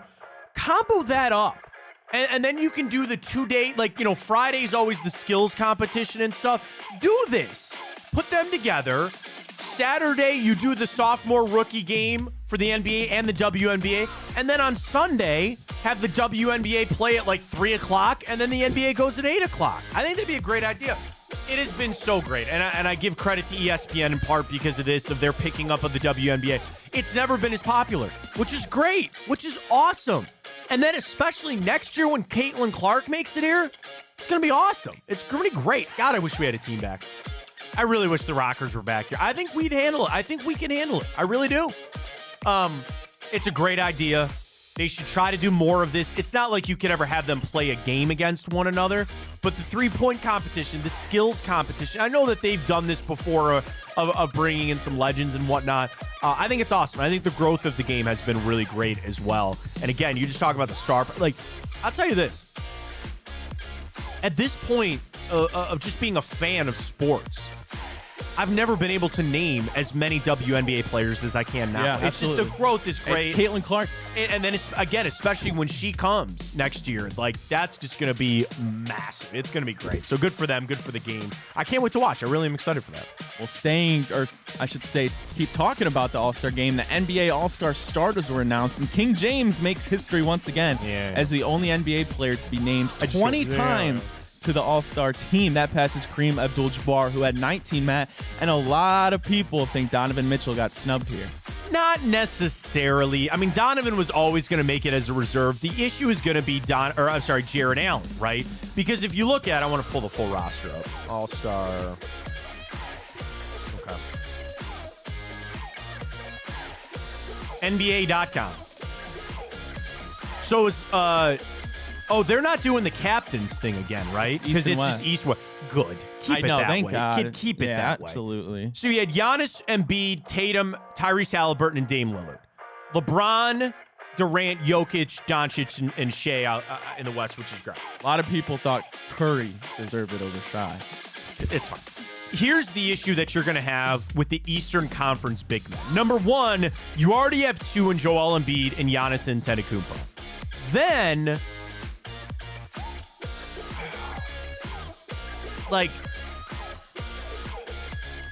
because I know I'm going to leave somebody out. I'm just going to go center. Does Bam make it over Jared Allen? Porzingis? Here are all the Porzingis just hurt his ankle last night. So I'm trying to get and here's the thing. It shouldn't just be center because it's also going to be power forward. Here are all the guys in the East that have a higher point total than Jared Allen. Okay, Joel Embiid is in. We know that. Adebayo in Miami. Porzingis in Boston. Miles Turner with the Pacers. And then Vukovic for the Chicago Bulls. I go to power forward. Giannis already made it. But then, Julius Randle is going to be an all-star. He'll go. Would Paolo Banchero, Pascal Siakam, would those guys knock Jared Allen out of an all-star spot? Because it's not just center. I think it's a big man thing. I got to tell you, I think he makes it. I really do. I hope he makes it. I hope he goes, and I think certainly Donovan Mitchell is going to go. With the stretch that Jared Allen has been on, I think he's going to get some love from the players and the coaches, and I hope he makes the All-Star team. He certainly deserves to make it. I do, so I hope he does. I absolutely think he deserves it as well. That's it for the morning update. All right, you want my Vrabel Belichick conspiracy theory? Please do it. I wanted to wait for the bed to end. I don't think it's on there. Oh, we got to get that up. So. All right. There's only two jobs left. In essence, there's only one job left. because I agree with you. It sounds like Ben Johnson's going to take the Commander's job. So now you have the Seattle Seahawks. And if you're the Seattle Seahawks, would you not jump at Mike Vrabel to take that job? What if he sat out to give his former head coach the job? What if Mike Vrabel said, you know what, I'm going to take a year off of coaching to help out his old head coach, his old ball coach, and let him take a job? Is that crazy? Wait, who are we talking about? Vrabel. Yeah, what about him? What if he announced, I'm not going to coach in the NFL this year, to leave the door open for Bill Belichick to get a job as a favor to his old coach? Would that be crazy?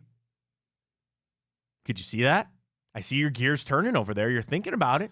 So you're saying like he's sitting out so Bill can go to the Seahawks? Yes. Yeah. And again, the Seahawks might be like, we don't want anything to do with Bill Belichick. What if both of them sit out? See, okay, and you know what? We got to get Jake Burns on next week because Jake had a good tweet, interesting tweet from the OBR yesterday, where he said the best bet for Belichick is to sit out the year and then some team desperately comes to get him to fix the team. And I just disagree with Jake on that a little bit. I think everything's out on Bill Belichick. I don't think anybody really wants him anymore. And especially if you're the Seahawks, you're just turning it over from Pete Carroll, who's 78. And Pete Carroll is still in the building.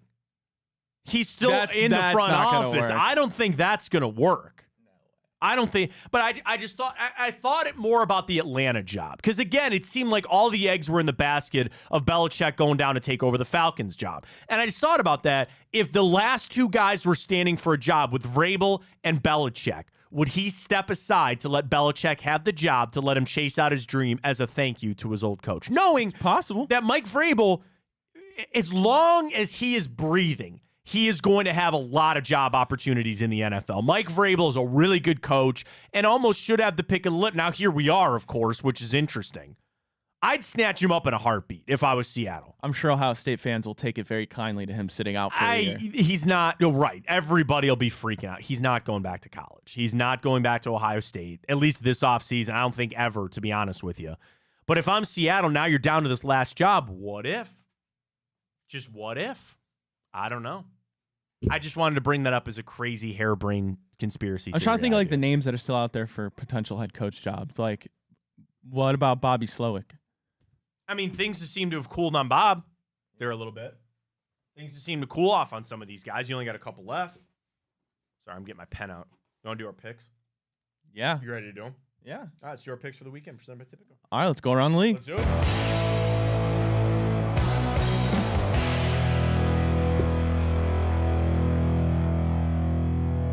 All right, let's get to it. Typico Championship Weekend. Use that code Fontana100 when you sign up. Get that $100 in bonus bets. We recap our last week. Baltimore win. Ryan and myself. San Francisco loss. They do not cover in that one. Somehow Detroit got it done, and we both picked KC. A nice 3-4 weekend for or 3-1. What am I saying? 3 out of 4. 3-1 for the weekend. Now I needed that bad, Ryan. Yeah, wait. So I needed that bad. Are you back over the hump? I am 117, 116. Wow. So you have 3 more games. Could swing everything. Ryan is just fine. He's 128, 105, and 8 on the year. So we get to our games this weekend, and we start with the AFC Championship game. The Kansas City Chiefs, for the first time in Patrick Mahomes' career, for the AFC Championship on the road. So he got it done last week with his first road playoff game and win. But Ryan, he's been in the AFC Championship game every year that he has started, which is just absolutely insanely amazing. But now, it's his first AFC Championship game on the road. He is up at M&T Bank Stadium. This line opened at 3.5. I've got it at 4. Do you want to take it at 4, Ryan? Up to you, Matt. You're the one who needs it more than me. We'll take it at 4. That's what Typico's got it at. Typico is our great friends here. So we start with the Baltimore Ravens, -4, welcoming Kansas City. And as Sonny said earlier, this line is split 50-50 on the public money. Let me get you down to some trends on this one. For Kansas City, 4-1 against the spread their last 5 games, 5-1 straight up in their last 6. Kansas City this season, 11-2 straight up in their last 13 games on the road. Them against Baltimore. Kansas City is 4-2 against the spread their last 6 games against the Ravens, and 4-1 straight up in their last 5 games against the Baltimore Ravens. You flip it over for Baltimore. 4-1 against the spread their last 5 games, 7-1 straight up in their last 8, and Baltimore is 4-1 straight up in their last 5 games at home. Talk about this Kansas City matchup. The over has hit 4 out of the last 5 games between the Ravens and the Kansas City Chiefs the last 5 games that they have played. Of course, these two squads did not meet in the regular season. I'm not missing that, right? They did not this year. They did not meet in the regular season, which I think is pretty interesting. I'm going to leave it at 4. Ryan, your pick, please. Well, the Baltimore Ravens, I think, are the best team in the league right now. However, I think giving 4 points to the best quarterback in the league, who's done nothing but win again and again on this stage, is a mistake. I expect it to be close. Give me the Chiefs to cover that +4 on the road. So my initial gut reaction was Kansas City. And I feel like there's just, man. You really think they're not going to send Taylor to the Super Bowl? I go back to the logo conspiracy theory, man. Get that crap out of here. The thing is the defenses, right? And if they can run the ball with Isaiah Pacheco, I look at Baltimore and I really just feel like I got a false sense of security of who they are, right? So they beat some teams that also Kansas City then beat. Because here's what I'm looking at. For the Baltimore Ravens, who their last loss was against us. I don't count the Steelers end of season 1. That doesn't count. The 49ers win was the most impressive one. When they beat up on the Dolphins, well, then I go, okay, maybe the Dolphins weren't who we thought they were. Now, when Kansas City beat Miami, they beat them in the torrential cold, and it was a terrible game.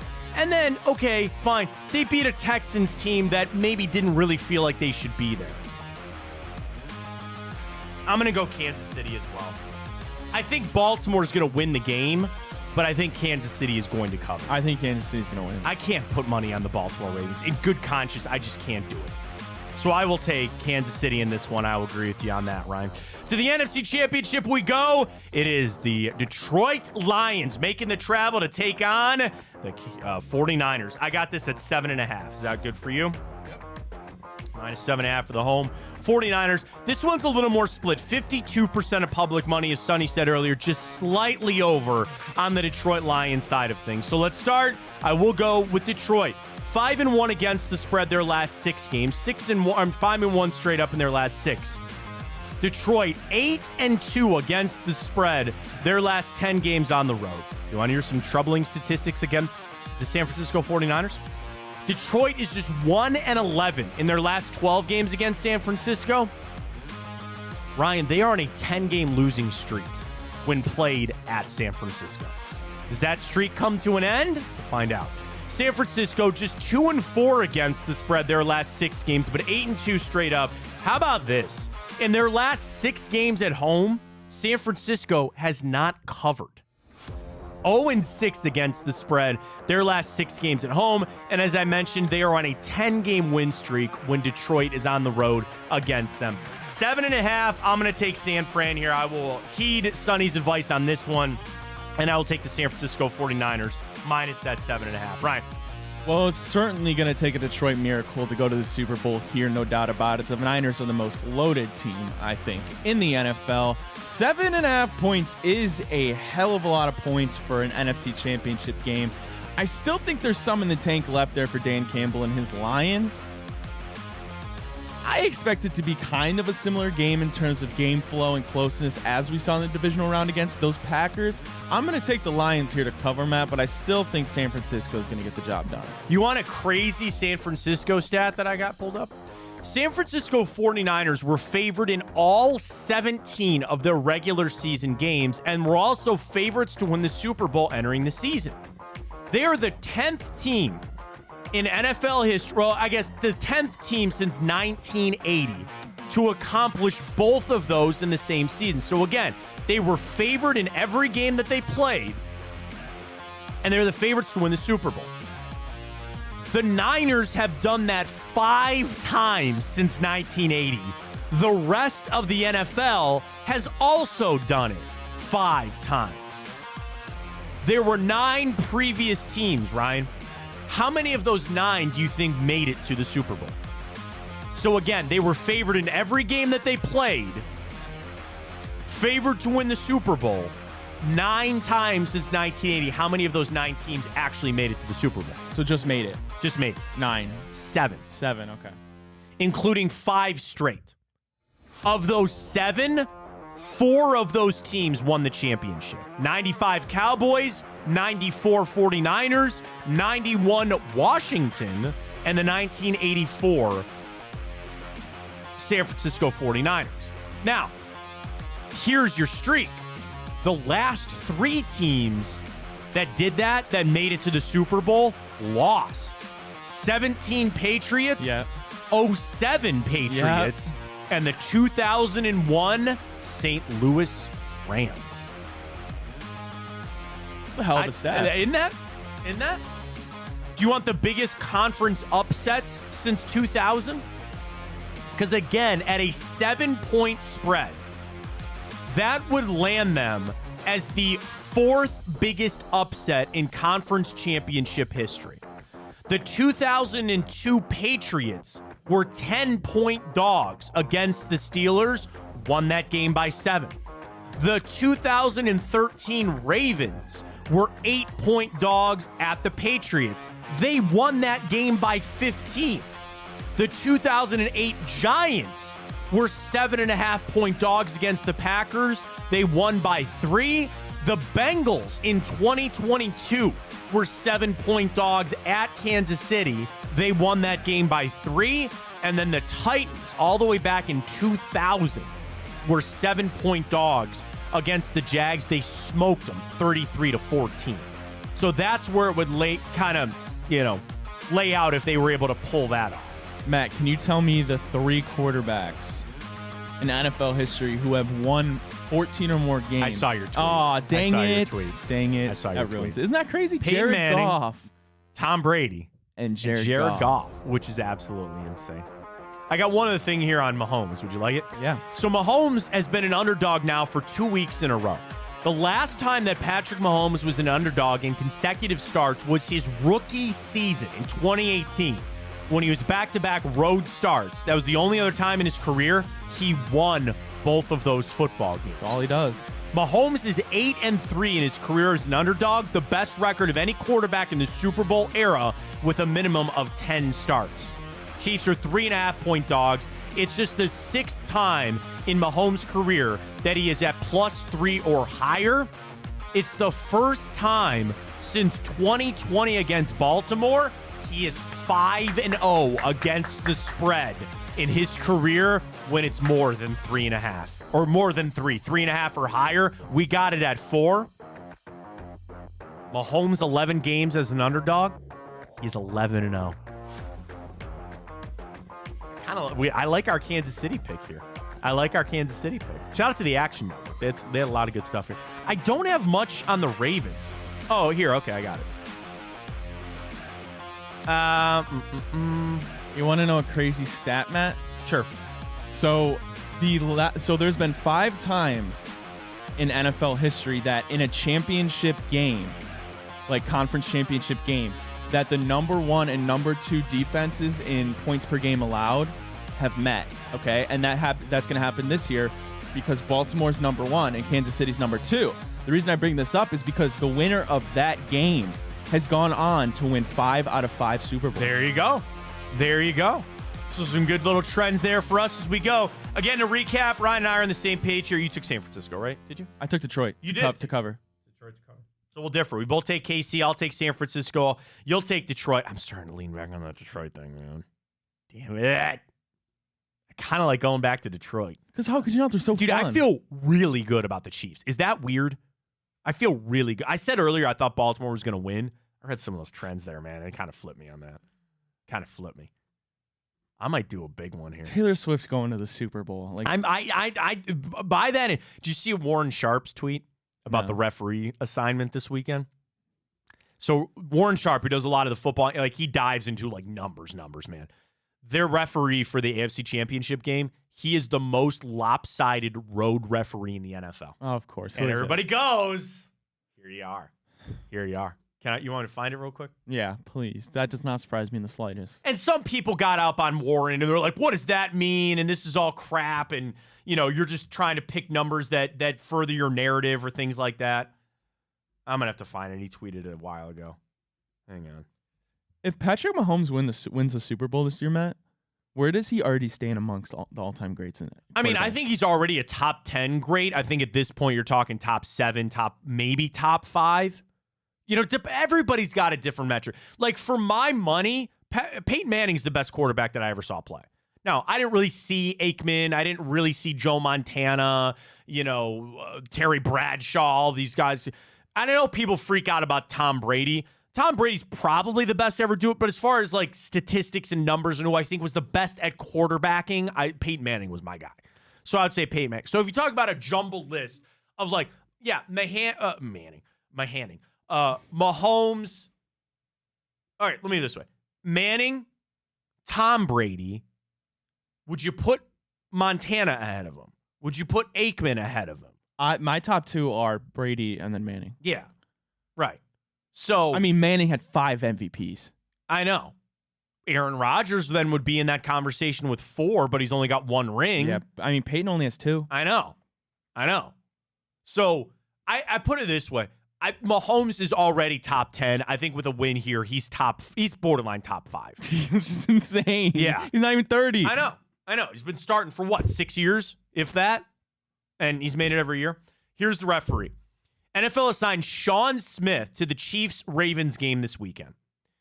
Home teams have only won 40.8% of the games that Smith has refereed in the last 3 years. That is the lowest win rate for any road team or any home team against any referee in the NFL. Across the NFL, home teams won 55% of games during that span. Smith goes down to 40 with his. So, and again, and he's also number 1 out of 24 referees for road team win percentage since 2018. What's his name? Sean Smith. Sean Smith is the referee. Now, I know Bill Vinovich is going to do the Super Bowl. There's no necessarily home road team in that. But I saw that. That was pretty interesting that Warren wanted to bring up that the best road referee in the NFL has this game for the Ravens and the Chiefs, and that's obviously on the road. So for the Chiefs. So we'll both take the Chiefs on that. All right, let's do this. All right, you want more on this? You want more on this? You want to dive into this a little bit more? Under Smith, home teams are only 17, 29, and 3 against the spread. That's a 37% cover rate for home teams under Smith in the last 3 years. In this season, Smith called 924 yards in penalties on home teams and only 700 yards on road teams. Now, that's relative because it's not always him. It's his crew, too. Offensive holding penalties declined 65% in the divisional round versus what those teams averaged in the regular season as well. If the fix is in, the fix is in. It's definitely in. All right, let's do Time Hop, a very somber day to get to in Time Hop. We'll get to that coming up. I do have a TV show for you today. Actually, 2 TV shows for you today. And a very famous birthday of a very famous fictional announcer that we all love here in the city of Cleveland. Don't want to miss it. Time Hop comes your way next.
All right, let's get to it. Time up, 26th of January. We'll start out just 1 year ago today. The Panthers announced they hire Frank Reich. That was fun while it lasted. That was fun while it lasted.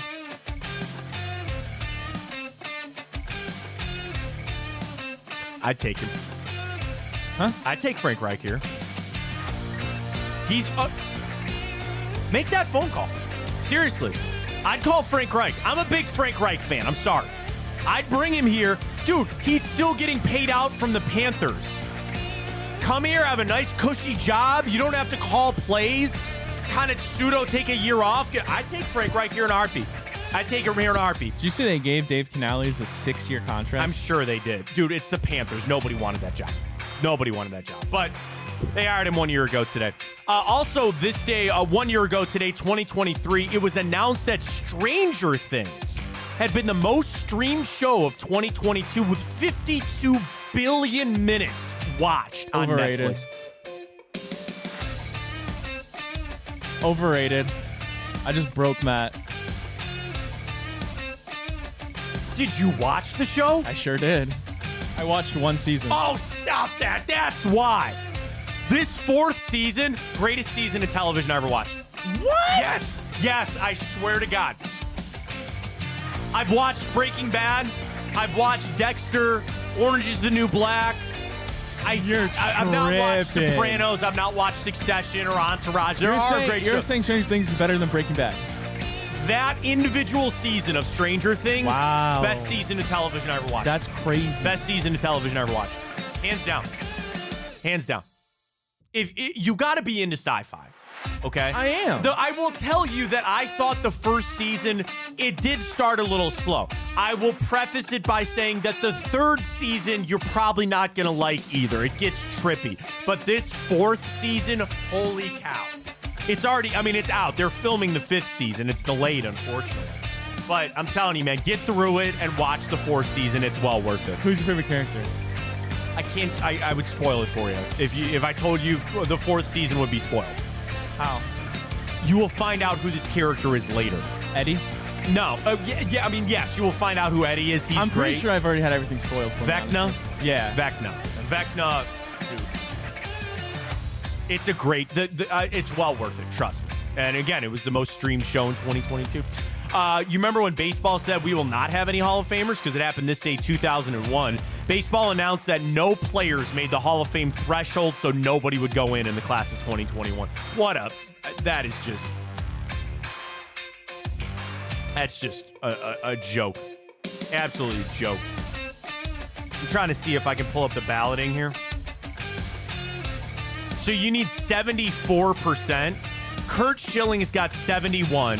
Barry Bonds, 62. Roger Clemens, 62. That's... Omar got 50%. Nick Swisher didn't get a vote. Sorry, Nick. At all. Yeah, man. It's so... And we got done with Cooperstown this week and all that crap there. The very sad one here.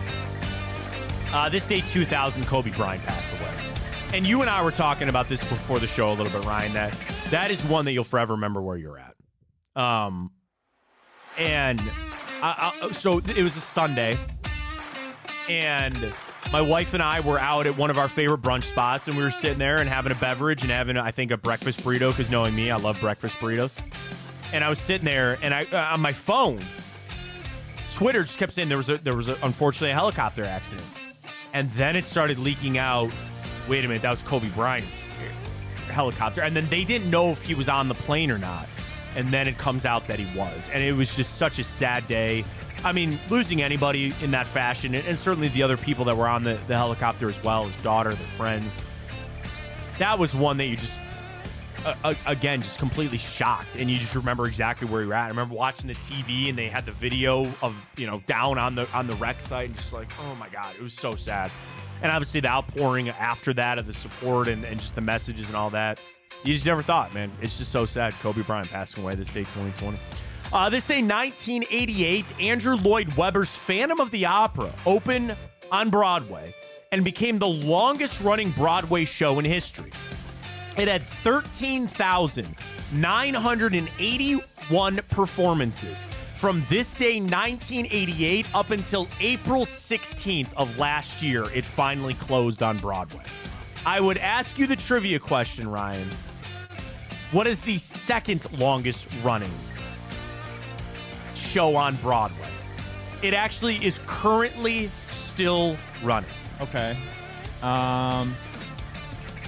Chicago. Oh, wow! Did I get it? Yes! Woo! I'm hot. Wow! What a pull for me. Why? Wow! I'm not really a Broadway Holy- aficionado neither either. am I. Oh, my God, Ryan. Chicago is correct. I'm just nice like that. Now, the 1996 revival, but Chicago, they are at 10,657. So they got to go another 3,000 shows to catch up to the Phantom of the Opera. The Lion King is third, opened in 1997, also currently running. Wicked, which started in 2003, also currently running. Cats is down in fifth. That is not currently running. Well done. Les didn't think I was Mis gonna is get that six. one. I had no idea you would have gotten it. Really, I would never have guessed it because I know I wouldn't have gotten it. There's no way I would have ever gotten it. But yes, Chicago. Well done. Thank you. This day. Or really, it's about Phantom of the Opera, but Chicago is second. Mr. Cavalier, Austin Carr, this day 1980 surpassed 10,000 points, becoming the first Cavalier ever to do that. He finished with 10,265th, which is fourth behind what? 3 Cavaliers are ahead of him. Can you repeat that one more time? So Austin Carr scored his 10,000th point. Okay. He finished with 10,265. That is fourth amongst all Cavaliers scoring all time. Okay, so who are the top 3? Who are the top 3? Okay, well, obviously LeBron. That would be correct. Mark Price. No, good guess, though.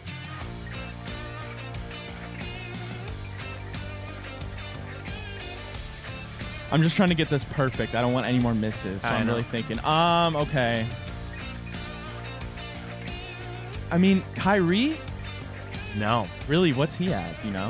I'm trying to pull up the list here. I was gonna say Zydrunas Ilgauskas. That is correct. Okay, see, I was gonna say I didn't know if he'd be up there, and then so one more. Yes. Was Z2? Z was 2. So LeBron, in his Cavaliers uniform, 23,119 points at 27 points per game. Z is second. Brad Daugherty? Brad Daugherty's correct. Well done. It goes LeBron, Z, Brad Daugherty, Austin Carr. Mark Price is fifth with 9,500. Kyrie Irving finished with 8,200. Kevin Love, 7,600. So Kevin Love is 9. Kyrie Irving is 8. Okay. And I mean, maybe there's a world. I would think Darius Garland has a better shot of any of these guys to make it into the top 10. Yeah.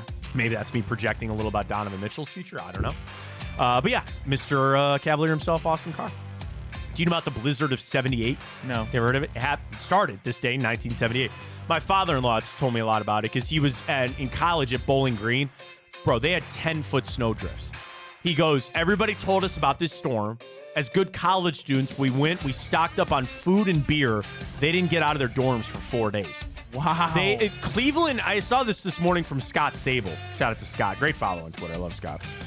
And he had a tweet about the blizzard of 78. So Cleveland itself, like downtown Cleveland, it didn't get it that bad. He said, there was only, 6-7 inches that downtown was. But the problem was that there were 80 to 90 mile per hour gusts, over 10 to 20 inches of snow cover out west, which created 20-foot snow drifts out there on the west part of the state. Temperatures were around 14, 15 degrees, so it wasn't that cold, but it was the wind with the snow that created the blizzard of 1978, which started, obviously, this day. This day, 1966. This is an important one for me, Ryan, because Cesar Romero's Joker made its debut on the Batman television show this day, 1966. That's an important day. Go back and watch Adam West, Burt Ward. It is there.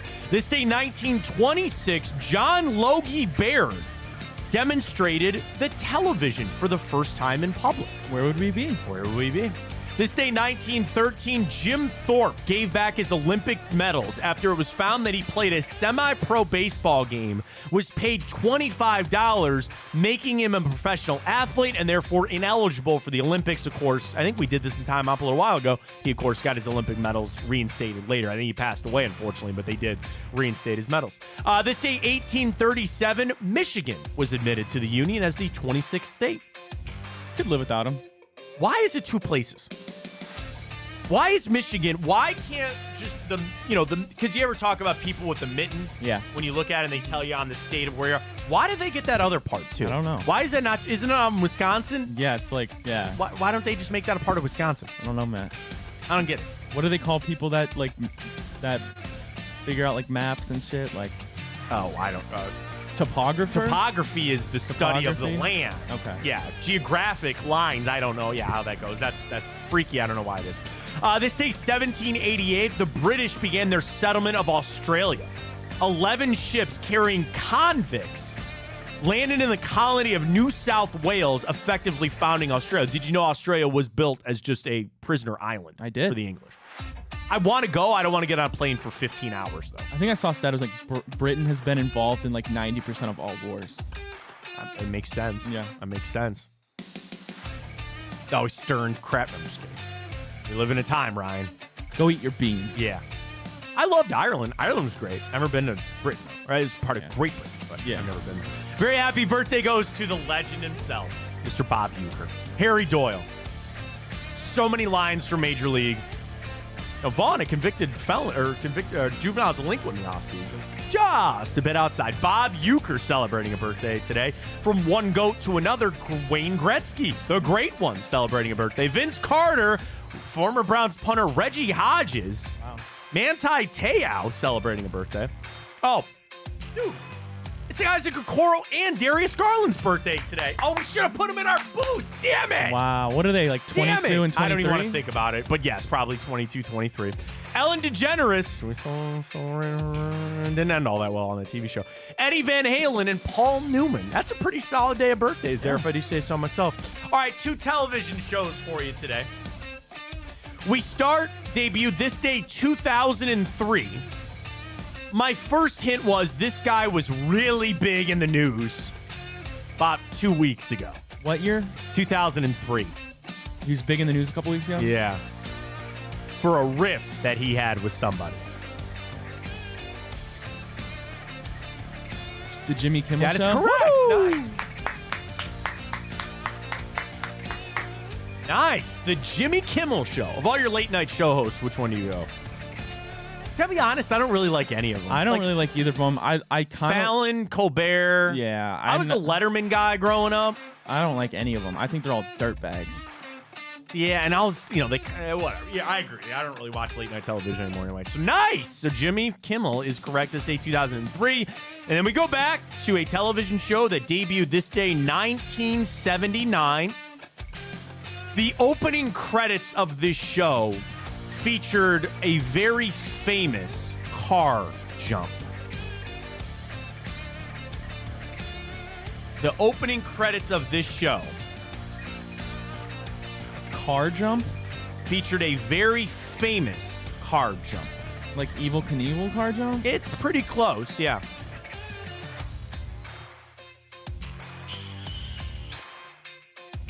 I might need another hint. 2 cousins run amok. Dukes of Hazzard? Dukes of Hazzard is correct. That is it. The Duke boys, Bo and Luke, Daisy Dukes. My next thing was going to be that the apparel of their other cousin became so famous that it's actually a synonym for short shorts. So Daisy Dukes is correct. Of course, a Denver Pile is Uncle Jesse. They made that, like... Yeah, that was a remake with, like... Johnny Knoxville and Sean William Scott. It kind of sucked. Yeah. It kind of sucked. I do say so myself. And then, yes, I know the General Lee is kind of a conflicting figure in today's day and age and world, but it is the world that we live in. So well done. There's your time out for today. Matt, real quick, I want you to tell me on a scale from 1 to 10 what I'm about to tell you, how out of touch is this, okay? Okay. So There's a woman who is started a GoFundMe for her son's baseball team to go to Cooperstown. Okay. Now, the problem is the mother that posted and made that GoFundMe is none other than Alyssa Milano, who has a $10 million net worth. 1 out of 10. How out of touch is that? I mean, okay. Are you kidding me? Yeah, why would you just not pay for the... But the thing is that not out of touch to just assume that she would pick up the tab? No, you have $10 million. I know, but if she did that for every little thing, that's not a cheap trip, Ryan. I'm sure it's a couple... and again, in the grand scheme of things, sure. That'd probably be... And I will fully admit this. If I ever got to a point in my life that I was a millionaire and my kid's baseball team was going somewhere, I would pick up the check. I would. That's I would. ridiculous. I would. I get it. But also, what are the other parents doing? Like, and again, it's... I would put it this way. Hey, we're going to do this Cooperstown trip. Maybe I'll pick up half of the tab, and you got to pick up the other half of it, okay? I go back to an era, I'm sure you had to do this too. We had to go sell candy bars, right? You had to go door to door to sell candy bars to raise money. And eventually, my parents got smart because they would buy these boxes of candy. There was a point in the Fontana household that they had all 5 of us playing rec league baseball. And they would buy the boxes of candy, and we just eat it at the house, and then we'd be out of the money. So my parents eventually said, it was like, you could sell candy or just pay $50. And my parents were like, we're just paying the $50. Because the candy was worth like $100. I get, okay. And I'm sure they're travel ball, and like I think about that a lot with my kids. Like there's gonna be that time where you're just cutting checks, and it's just equipment and this, and to go to this, and to play in this tournament. You gotta go here. That is a little out of touch. So 1 out of 10. A 10 being like atrocious out of touch. Atrociously out of touch. That's like an 8. Because here's my other thing. I think GoFundMes should be reserved for people with medical problems. People that really need help. I agree. Even if, take it out of it. Take Alyssa Milano out of this. Your kid's baseball trip to Cooperstown should not be on GoFundMe. There are people on there with kids fighting illnesses. There are people on there that got displaced by a fire. Their entire house got burned up and they have nothing but the clothes on their back. They need your support. There are charities on there, animals, helping all this. Your kid to go to Cooperstown? Don't put that on GoFundMe. $10 million net Don't worth. put that on GoFundMe. Now, the question is, do you have it up? Can you see if they're actually raising the money for it? I'll find it. Not that we're going to donate here at Big Play. But if you can find the GoFundMe, I'd be interested. First off, I wonder, how much did they put on there for it? Do they need like $10,000? It's exactly $10,000. Oh my God! And it says 243 donations, and they've raised 7,800. And I'm not trying to be some a-hole being like, well, these kids really shouldn't go to Cooperstown. That's insane. That's nuts, man. Like, again, I just don't think it should be on GoFundMe. And it's just a crap ton of people donating $100. Because it's Alyssa Milano, probably. I don't think it should be on there anyway. Take out Alyssa Milano, take that out of it. We got an update on Kellen Moore. I saw that. He's going with the Bucks. He's going to I'm sorry, I don't want to calm everybody down. He's interviewing with the Bucks. He interviews with the Browns today, and the Eagles have talked to him via virtual meeting, but he's going to interview with the Bucks on Monday. So that's getting moved around. We got some DC news about other teams that we don't have to worry about, which is great. But I really think it's starting to get figured out a little bit. I'll see exactly where we're at with the Cleveland Browns. Let's bring up our typical booze cam! I don't know why I always lean over, but I just like... There you go. Got it. There's our typical boost for tonight. Donovan, over 25. Under for Giannis and under on the blocks there for Brook Lopez. That's a nice little savory boost up there, Ryan. Plus 430. I like it. So get signed up with our friends at Tipico. Use that code Fontana100 when you sign up. Deposit and bet $25 on whatever you want. Use that code to get $100 in bonus bets. It's all there for you. Check it out. Get your bets in for this weekend for the pro side of things as well. Both Ryan and I like Kansas City +4. We differ. I will take San Francisco minus the 7.5. Ryan will take Detroit to cover on that. It's going to be a great weekend of football. You know, the final thing was, how do you think it plays out for the Browns this weekend? knowing that these two teams, one's in your division, one's the Ravens, who we absolutely hate. But the future of, like, I think you're really going to be watching the teams that are going to hold the key for the Cleveland Browns for a long time. And I know Miami might ascend, and I'm assuming that Cincinnati is going to come back. But Ryan, and again, the Chargers, Harbaugh could get them all figured out. You know, the Colts might be this up-and-coming team, the Houston Texans and all that. I really get the vibe of watching the Ravens and the Chiefs this weekend. Those are the teams that hold the key to the Browns' future. And it's not the key of, like, you know, I want the Browns to be successful. I guess I look at it from this standpoint. The Chiefs and the Ravens are the teams you're going to have to go through for the next 5 years. I really believe. And not only just for your division. And maybe I'm discrediting Cincinnati a little bit. But I got to tell you, man. And it's more Kansas City. You know, they've had the lock on the AFC since Patrick Mahomes has gotten there. And even in a year that you didn't think he was going to do it, he won the Super Bowl. In a year this year that you're like, man, I don't know how he's going to do this. He's back in the AFC Championship game with a chance to go to the Super Bowl. I'm watching with that little interest. And I'll tell you that I like that. I think it's a lot of fun because we're not in a rebuild right now. You are built up that you believe you should contend with these teams. And I'm going to watch how they play because I feel like we should be there. These are the teams that you want to see. These are the teams that you know you got to beat. You want to be the champ, you got to beat the champ. And you're looking at two of the teams that are going to have the lock, in my opinion, over the next 5 years. Lamar's not going anywhere, neither is Patrick Mahomes. And that's probably the biggest reason why. And I know Joe Burrow's not going anywhere. Trevor Lawrence could get it figured out. C.J. Stroud, Justin Herbert. I know there's a litany of quarterbacks out there. I'd like Caleb Williams to stay out of the AFC. He will. He will. Justin Fields, whatever happens with him, keep him away from New England or Pittsburgh. But I do watch this weekend, Ryan, for the AFC Championship to say, take a good look, Browns fans, because that's what it is. That's what it looks like. That's where we got to get to, and those are the teams we're going to have to beat. Well, Matt, speaking of winners, we have a best soup. Oh, that's right. I forgot on the bracket. Yes. Chicken noodle soup gets the victory. Congrats to all the chicken noodle soup lovers. That was my vote, Matt. What was yours? I went lobster bisque. My order would have been lobster bisque, clam chowder, then French onion, then chicken noodle. The thing about a chicken noodle, you got to get the thick egg noodles.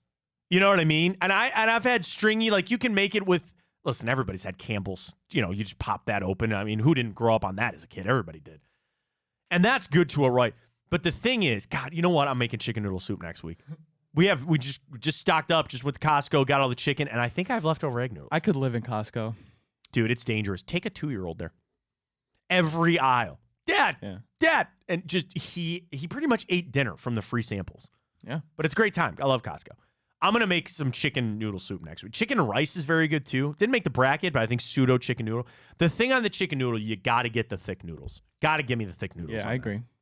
On that, it's delicious. Great stuff this week. Had another awesome week. We appreciate everybody joining us. Our new venture on Twitch starting off well. If you don't know, we are on Twitch. You can search the show there. We're always going to be up on Twitter. We're still up on YouTube at Big Play, at Matt Fontana Show. We got Big Play, Big Bets coming up a little bit later today to get ready for championship weekend. And then we'll rejoin everybody for a nice Monday edition of the show. Just a reminder for our typical boost, which is up under the Ohio boost, but it's also going to be under the Cavs game. Just go to the Cavs game. You'll see our typical boost there. We'll also tweet it out from the show at Matt Fontana Show. Enjoy the hell of the weekend. Get it done tonight, Cavs. Come on. I'm really feeling good about this game tonight. Enjoy the football on Sunday. We'll talk to everybody on Monday edition. Ryan, will we have an OC by Monday? Yes. Wow. I'm going to say by Tuesday. So we'll talk about it more on Monday. We'll see how it shakes out. By the end of Monday. By the end of Monday. I'll listen to that, possibly by the end of Monday. So we'll see how it goes. Great stuff. Enjoy the hell out of the weekend. For Ryan Tyler, I'm Matt Fontana. As always, take it easy.